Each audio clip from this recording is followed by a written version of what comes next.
നമസ്കാരം, ഐവി വ്ളോഗ്സിലേക്ക് സ്വാഗതം. ഞാൻ മേഘ. ഇന്നൊരു കുക്കിംഗ് വീഡിയോ ആയിട്ടാണ് വന്നിരിക്കുന്നത്. കടല വറുത്തരച്ച കറിയാണ് കേട്ടോ. അതിന് മുമ്പേ തന്നെ പറയട്ടെ, ഇത് പക്ക ഇതുപോലെ തന്നെ ഉണ്ടാക്കണമെന്നൊന്നും ഞാൻ ഒരിക്കലും പറയില്ല. കുക്കിംഗ് ഒരു ആർട്ടാണ്. നിങ്ങളിത് നോക്കിയിട്ട് ഒരു ജനറൽ ഐഡിയ കിട്ടും.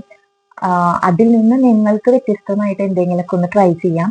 കാരണം ഞാൻ ഇപ്പൊ പ്രിപ്പയർ ചെയ്യുന്നത് എന്റെ ഫാമിലിക്ക് കഴിക്കാൻ വേണ്ടിയിട്ടാണ്. എന്റെ ഫാമിലിയുടെ ടേസ്റ്റും പ്രിഫറൻസും അനുസരിച്ചിട്ടാണ്, നമ്മൾ കഴിക്കുന്ന ക്വാണ്ടിറ്റി അനുസരിച്ചിട്ടാണ് ഇതൊക്കെ പ്രിപ്പയർ ചെയ്യുന്നത്. വേറൊരാൾക്ക് ഇതായിരിക്കില്ല ഇതിന്റെ പ്രിഫറൻസ്. ചിലപ്പോൾ നല്ല സ്പൈസി വേണ്ടവരുണ്ടായിരിക്കും, നല്ല ഫ്ലേവേർഡ് ആയിട്ടുള്ള കറി വേണ്ടവരുണ്ടായിരിക്കും, അങ്ങനെയുള്ളവരൊക്കെ ഉണ്ടായിരിക്കും. പിന്നെ ക്വാണ്ടിറ്റി ഞങ്ങൾ എത്രയാണോ കഴിക്കുന്നത് അതനുസരിച്ചാണ് ഞാൻ ഉണ്ടാക്കുന്നത്. അത്രയും ക്വാണ്ടിറ്റിയിൽ വേറൊരു ഫാമിലിക്ക് ആവശ്യം ഉണ്ടാവില്ല. അപ്പൊ ചിലപ്പോൾ അതിലും കൂടുതൽ ആവശ്യമുള്ളവരുണ്ടായിരിക്കുക. അതൊക്കെ നമ്മളുടെ ഇഷ്ടത്തിനാണ്. പക്ഷെ നമ്മൾ ഏതൊരു കുക്കിംഗ് വീഡിയോ കണ്ടാലും, എന്റെ മാത്രമല്ല, അതിന് ഏതൊരു കുക്കിംഗ് വീഡിയോ കണ്ടാലും നമുക്കൊരു ജനറൽ ഐഡിയ കിട്ടുക എന്നുള്ളതാണ്. ബാക്കി നമ്മളുടെ കയ്യിൽ നിന്ന് ഇടണം, ഒരു എഫേർട്ട് ഇടണം.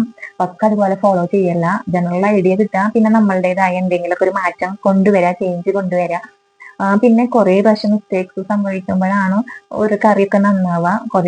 ആദ്യമൊക്കെ നമുക്ക് കുറെ കമന്റ്സ് കിട്ടും, ഉപ്പൊക്കെ കുറവാണ്, എരി കൂടുതലാണ്, അങ്ങനെയൊക്കെ കുറെ കമന്റ്സ് കിട്ടും. പക്ഷെ അത് വിചാരിച്ച് ആരും ഡ്രോപ്പ് ചെയ്യരുത്. ട്രൈ ചെയ്തുകൊണ്ടിരിക്കുക, വീണ്ടും വീണ്ടും ട്രൈ ചെയ്യുക.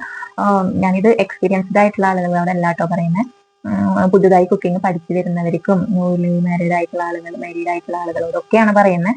അപ്പോ ട്രൈ ചെയ്യാം നിങ്ങൾ നല്ല ഒരു ഇതിലേക്ക്. പിന്നെ ചിലവർക്ക് അത് കുക്കിംഗ് ഇഷ്ടത്തോടെ ചെയ്യുന്നുണ്ടാവും, പാഷനായിട്ട് ചെയ്യുന്നുണ്ടാവും. ചിലവർ അത് ചെയ്യാൻ വേണ്ടി ചെയ്യുന്നുണ്ടാവും.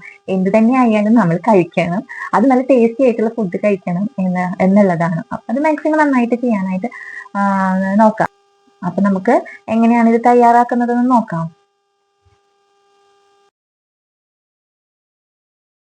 കടല തലേ ദിവസം വെള്ളത്തിൽ കുതിർത്താൻ ഇട്ടിട്ടുണ്ടായിരുന്നു. അതിന് നമുക്ക് കഴുകി ഒരു 3-4 പ്രാവശ്യം കഴുകിയതിന് ശേഷം കുക്കറിലേക്ക് മാറ്റാം.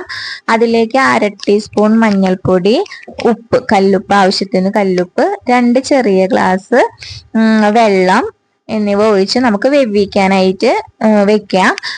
ഞാൻ ചെയ്യാറ് ഹൈ ഫ്ലെയിമിൽ 1 വിസിലും ലോ ഫ്ലെയിമിൽ ഒരു 20 മിനിറ്റും വേവിക്കാനായിട്ട് വെക്കും. നിങ്ങൾക്ക് വേണമെങ്കിൽ ഹൈ ഫ്ലെയിമിൽ 1 വിസിലും മീഡിയം ഫ്ലെയിമിൽ 8 to 10 വിസിൽ വരെ വരുത്താവുന്നതാണ്. ഇനി ഇതിലേക്ക് നമുക്ക് തേങ്ങ വറുക്കാം. അരമുറി തേങ്ങയുടെ 1/4 ഭാഗം എടുത്തിട്ടുണ്ട്. 3-4 ചുവന്നുള്ളി എടുത്തിട്ടുണ്ട്. 5-8 അല്ലി വെളുത്തുള്ളി, ഒരു വലിയ കഷ്ണം ഇഞ്ചി ചെറുതായി അരിഞ്ഞിട്ടുണ്ട്, 2 തണ്ട് കറിവേപ്പില എടുത്തിട്ടുണ്ട്, പെരിഞ്ജീരകം ഇത്രയും വേണ്ട കേട്ടോ, 1 ടീസ്പൂൺ പെരിഞ്ജീരകം മതി, 3-4 കഷ്ണം കറുവപ്പട്ട, 1 തക്കോലം, 3-4 ഗ്രാമ്പു. ഇത്രയാണ് നമ്മൾ വറുക്കാനായിട്ട് എടുത്തിരിക്കുന്നത്. ഇനി നമുക്ക് ചട്ടി ചൂടാക്കാനായിട്ട് വെക്കാം. ചട്ടി ചൂടായതിന് ശേഷം കുറച്ച് വെളിച്ചെണ്ണ അതിലേക്ക് ഒഴിച്ചു കൊടുക്കുക. വെളിച്ചെണ്ണ ചൂടായതിന് ശേഷം 1 ടീസ്പൂൺ 1/4 ടീസ്പൂൺ പെരിഞ്ജീരകം ഇട്ട് കൊടുക്കുക. അത് പൊട്ടി വരണം, അല്ലെങ്കിൽ അതൊരു മൂത്ത് വരുമ്പോൾ നമുക്ക് കറുവപ്പട്ടയും തക്കോലും ഗ്രാമ്പും ചേർത്ത് കൊടുത്ത് നന്നായി ഒന്ന് ഇളക്കാം. അത് നന്നായി മൂത്ത് വരുമ്പോ നമുക്ക്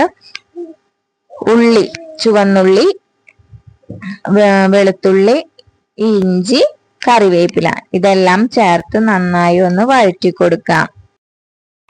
ഒരു 2 മിനിറ്റ് അത് വഴറ്റാം. അത് വഴണ്ട് വരുമ്പോൾ നമുക്ക് തേങ്ങ ചെറുകിയത് ചേർത്ത് കൊടുക്കാം. പിന്നെ ഞാൻ മൺചട്ടിയാണ് എടുത്തിരിക്കുന്നത്. മൺചട്ടിയിലാക്കുമ്പോൾ ഉള്ളൊരു പ്രശ്നം, ഭയങ്കര പെട്ടെന്ന് ചൂടാവും, പെട്ടെന്ന് കരിയാനുള്ള സാധ്യതയും ഉണ്ട് കേട്ടോ. അപ്പൊ നമ്മൾ തേങ്ങ വറുക്കേണ്ട പാകം എന്ന് പറയുന്നത് ബ്രൗൺ കളറാണ്. ഞാൻ എപ്പോഴും പറയാറുള്ള പോലെ പുളിയുറുമ്പിന്റെ നിറാവുന്നത് വരെ വറുക്കണം. അതിന്റെ ഇടയിൽ നമ്മളുടെ കടല ഞാൻ തീ ഓഫ് ചെയ്തിട്ടിട്ടുണ്ട്. ഇനി ബ്രൗൺ കളർ ആവുമ്പോ 2 ടീസ്പൂൺ മല്ലിപ്പൊടി ചേർത്ത് നന്നായി ഇളക്കുക. പച്ചക്കുത്തൊക്കെ മാറുന്ന വരെ ഇളക്കുക. അത് കഴിഞ്ഞാൽ തീ ഓഫ് ചെയ്തിടുക. തേങ്ങ വറുത്തത് നമുക്കൊരു പാത്രത്തിലേക്ക് മാറ്റാം, ഒരു പ്ലേറ്റിലേക്ക് മാറ്റാം. അത് ചൂടാറാനായിട്ട് അവിടെ വെയിറ്റ് ചെയ്യാം കേട്ടോ.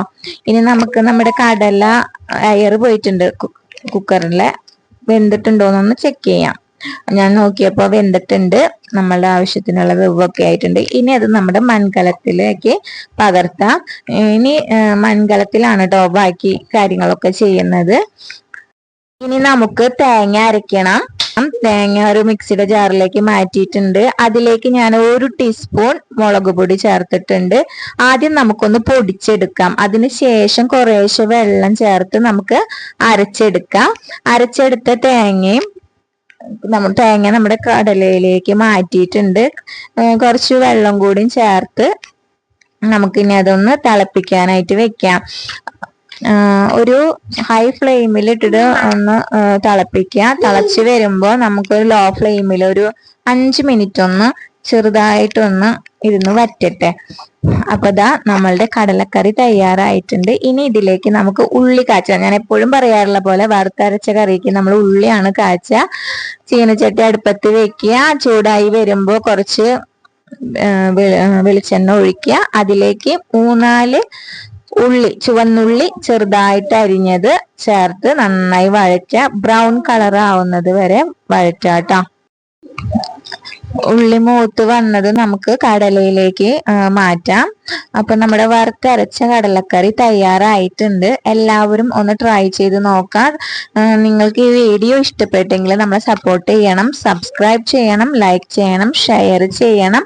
പിന്നെ ഇതിന്റെ ഏറ്റവും ബെസ്റ്റ് കോമ്പിനേഷൻ എന്ന് പറയുന്നത് ഗോതമ്പ് പുട്ടും വറുത്തരച്ച കടലക്കറി. ഞാൻ പണ്ട് മുതലേ കേൾക്കണതാണ്. അതും കൂടി ഒന്ന് ട്രൈ ചെയ്ത് നോക്കാം. അപ്പോ താങ്ക് യു.